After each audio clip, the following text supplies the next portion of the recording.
राजस्थान में उड़ी बीजेपी की नींद, सर्वे रिपोर्ट देखकर उड़े होश। कांग्रेस को मिल रही है बम्पर सीटें। ये सर्वे भजन लाल की कुर्सी छिनवा सकता है।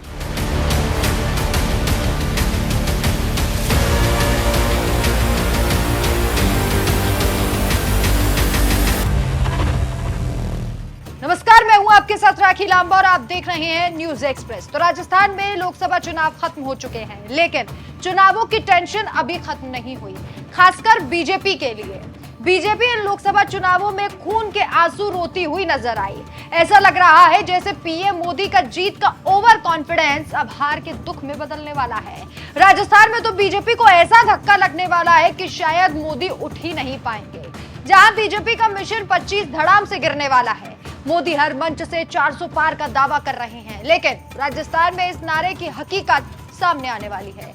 एक तो वैसे ही पार्टी की टेंशन भाटी जैसे बागियों ने बढ़ा दी है, निर्दलियों ने बढ़ा दी है, और वहीं राजस्थान में लोकसभा चुनाव के सर्वे ने बीजेपी को बड़ा झटका दे दिया है। राज्य में चुनाव खत्म होने के बाद बीजेपी और कांग्रेस में सीटों के आंकलन का दौर जारी है।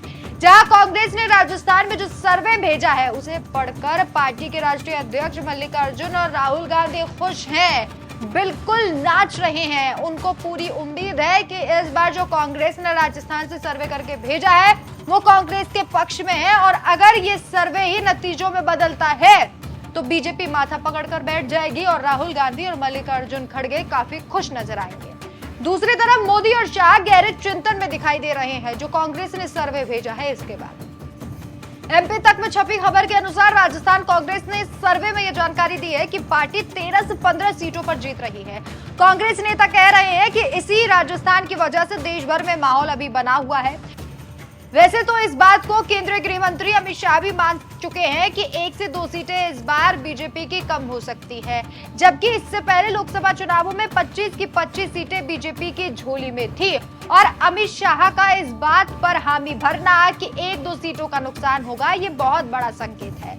अब इसके बाद बीजेपी के नेता भी इस बात पर हामी भर रहे हैं कि हाँ, ऐसा हो सकता है।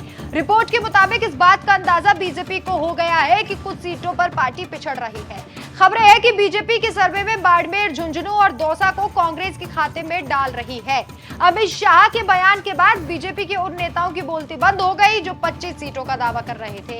एक वर्ग का कहना है कि वसुंधरा राजे की अनदेखी बीजेपी पर भारी पड़ सकती है, क्योंकि राजे ने चुनाव प्रचार से बिल्कुल दूरी बना ली थी, जिससे बीजेपी को काफी नुकसान हुआ। जबकि दूसरे वर्ग का कहना है कि सीएम भजन लाल सरकार ने गहलोत सरकार की जो लोक लुभावन योजनाएं थी उन्हें बंद कर दिया। इसका खामियाजा भी पार्टी को भुगतना पड़ेगा।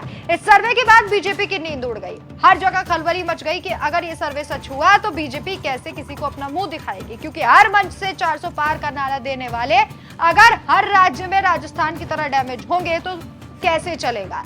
सूत्रों के हवाले से खबर है कि लोग इस बात को भी मान रहे हैं कि भले ही केंद्र में मोदी सरकार मजबूत है, लेकिन राजस्थान में भजन लाल के काम से राज्य के लोग खुश नहीं। युवा रोजगार की तलाश में है। दूसरी तरफ पेपर लीक मामलों को लेकर जनता भड़की हुई है। वहीं लोग सोशल मीडिया पर भजन लाल शर्मा की क्लास लगाते हुए कई बार देखे गए। ऐसे में कई कारण हैं जो बीजेपी को राजस्थान में हार की ओर ले जा रही है, और यह भी कहा जा रहा है कि वसुंधरा राजे की नाराजगी, इसके साथ ही भजन लाल शर्मा जिन्हें मुख्यमंत्री बनाया गया उन्हें बार बार पर्ची वाला सीएम कहा गया, ये तमाम वो कारण हो सकते हैं जिसकी वजह से बीजेपी इन चुनावों में पिछड़ती हुई नजर आई। जो कांग्रेस ने सर्वे भेजा वो सर्वे हालांकि नतीजों में बदलता है या फिर नहीं, ये देखने वाली बात होगी। लेकिन अमित शाह के साथ साथ कई ऐसे बीजेपी के नेता हैं जिनका ये मानना है कि इस बार बीजेपी को कुछ सीटों पर डैमेज बीजेपी हो सकती है, जैसे चुरू की सीट हो गई या फिर बाड़मेर जैसलमेर की सीट हो गई, जहां से रविंद्र भाटी निर्दलीय हुंकार भर रहे हैं। इससे पहले शिव विधानसभा सीट से वो विधायक बने थे। और राजस्थान इसलिए भी चर्चा में है क्योंकि इससे पहले 25 की 25 सीटों पर कमल खिला है जब वसुंधरा राजे की सरकार थी, और ये भजन लाल शर्मा के लिए अग्नि परीक्षा भी है। अगर वो वसुंधरा राजे से बेहतर सीटें इस बार नहीं ला पाते हैं तो ये भी कहा जा रहा है कि उनकी कुर्सी पर भी आंच आ सकती है। आपकी क्या राय है? क्या इस बार के लोकसभा चुनाव में बीजेपी दोबारा से पूरी 25 सीटों पर भगवा लहरा पाएगी, या फिर जैसा कि कांग्रेस ने अपने सर्वे रिपोर्ट में भेजा है कि इस बार बीजेपी उतना कमाल नहीं कर पाएगी और कांग्रेस को बम्पर जीत मिलेगी? आपकी क्या राय है? आपका क्या मानना है? कमेंट करके जरूर बताएं। नमस्कार।